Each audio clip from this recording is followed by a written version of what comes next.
In the digital age, technology has transformed nearly every aspect of life. How we work, how we communicate, how we entertain ourselves, and increasingly how we move, or more accurately, how little we move. While discussions about obesity often center on food, there's a more insidious and underappreciated driver quietly reshaping human health: the technological disruption of our natural activity patterns. Smartphones, remote work, streaming platforms, delivery apps, and screen-based leisure have radically reduced the necessity for physical movement in daily life. And this collapse of incidental activity, the small, consistent movements that once punctuated our days, is fueling a silent but significant contribution to global weight gain. What's often misunderstood about physical activity is that it's not only about scheduled exercise. It's about all the movements that happen outside of the gym: walking to meetings, climbing stairs, running errands, commuting by foot or bike, even fidgeting. These non-exercise activity thermogenesis, NEAT, actions used to comprise a large portion of daily energy expenditure. But thanks to digital tools that let us live, work, shop, and socialize without ever leaving a chair, NEAT has plummeted. The average adult now spends 8 to 12 hours a day sitting, often uninterrupted. And the human body, designed for frequent, dynamic movement, is not built for this kind of stagnation. Remote work, accelerated by the pandemic but now firmly embedded in corporate culture, has removed what little obligatory movement used to remain. The commute is gone. The walk to lunch is gone. Movement between meetings is now replaced by clicking between Zoom tabs. Even the casual stroll to a colleague's desk has been replaced by Slack messages. And while remote work has many benefits — flexibility, productivity, reduced burnout for some — it has also collapsed the natural scaffolding of daily motion that once kept metabolic systems humming. Smartphones and screens compound this problem.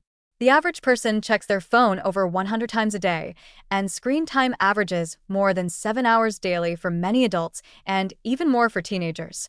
Scrolling social media, watching videos, online gaming, and streaming services have become default leisure activities. These behaviors aren't just sedentary, they are hypnotic.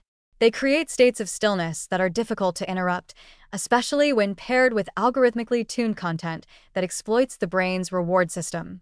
Unlike active hobbies, gardening, walking, or playing sports, screen-based leisure offers no energy expenditure and often comes with passive snacking, further increasing caloric intake without any compensatory burn. The danger here isn't just lack of exercise. It's the total collapse of energy balance. If technology creates an environment where movement is no longer necessary and stimulation is constantly available without physical effort, then weight gain becomes an almost inevitable consequence, even with a relatively healthy diet. This is especially true in environments where high-calorie, ultra-processed foods are always within reach, delivered to your door in minutes, and marketed relentlessly through the very devices that keep you sedentary. There's also a profound neurological warning. Excessive screen use is not only sedentary, it alters the brain's reward circuitry in ways that can increase appetite and reduce motivation for movement. Dopamine responses to fast-paced, gamified content or social validation online may dull interest in slower, effortful activities like walking or cooking. Over time, the brain begins to associate pleasure more with screen interactions than with bodily engagement, reinforcing a feedback loop of sedentary stimulation and physical disengagement. Children and adolescents are especially vulnerable. Technology now competes directly with physical play, sports, and outdoor exploration. Screen-based schooling, digital homework, and virtual social lives mean that many kids spend the majority of their waking hours seated. This not only sets the stage for early weight gain, but disrupts motor development, bone strength, and cardiovascular fitness during critical growth years. Without intervention, these early patterns may persist into adulthood, and the health consequences will be profound. However, this isn't a call to reject technology. It's a call to reclaim the body's natural rhythms within a digital world. Movement must be reintegrated into daily life not as an afterthought, but as a non-negotiable need. This may mean redesigning home offices with standing desks or walking pads. It may mean setting timers to break up screen time with stretching or light walking. It means rethinking convenience culture, perhaps choosing to pick up groceries rather than ordering them, or walking to a cafe instead of eating lunch at your desk. These aren't grand gestures, but small, consistent acts that restore lost motion and gradually improve energy balance. There's also a positive reframing here. Technology can be part of the solution.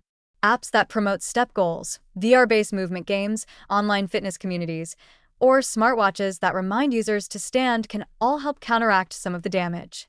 But they must be used mindfully, not as isolated fixes, but as part of a broader lifestyle shift that prioritizes regular physical engagement over passive consumption. Ultimately, the body's need for movement is non-negotiable. No amount of healthy eating can fully compensate for a lifestyle of near-total stillness. Obesity is not simply a food issue. It is a systemic imbalance driven by a culture of convenience, overstimulation, and disembodiment. Technology has made life easier, but it has also made motion optional. And that trade-off carries a heavy price, not just in pounds gained, but in metabolic health, mental well-being, and vitality lost. The warning is clear. In a world designed to keep us still, movement must become a deliberate act of rebellion. Not for aesthetics, not for performance, but to restore the body's fundamental relationship with energy, gravity, and life itself.